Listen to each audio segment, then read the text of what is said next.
sitting in a flower bed at 2 a.m. with a dear friend of mine. We were somewhat worse for wear and attempting to stargaze. I asked her what she thought the meaning of life was. Her reply was to be kind to people and love your family. That was it.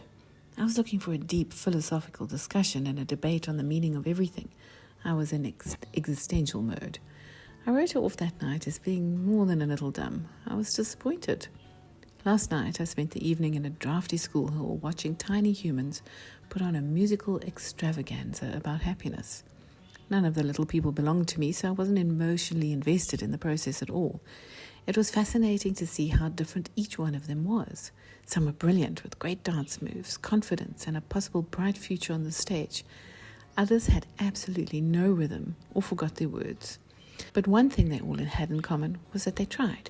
They all enthusiastically gave it their best shot.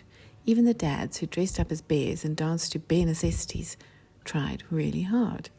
But why? Each generation bemoans the status quo and tries to change the world. But in essence, we are all living up to the same ideals and dreams our great-grandparents strived for. The dream where if you work hard and do the right thing, you'll succeed in life and make some money, live in a nice house, and, well, what? It's so hard to break out of what we've been told to do forever. It's hard to break free from the shackles of making a living and reaching for more all the time. How come we don't reach for joy instead? How come it's not okay to not succeed?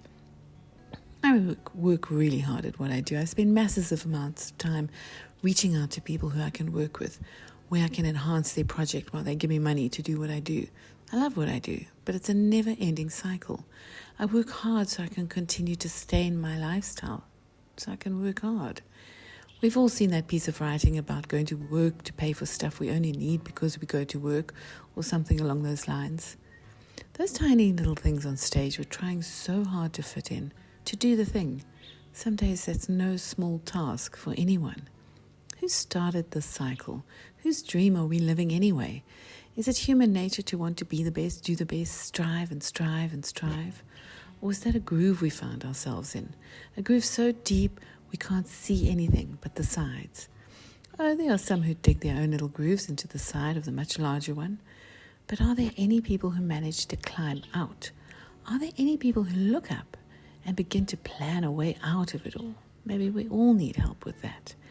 Maybe a human ladder reaching for different space, an ungrooved pathway that says the meaning of life is to be kind to others and love your family.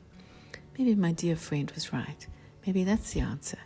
Because when we'd stop competing, we'd stop hating, we'd stop seeing differences and just see love.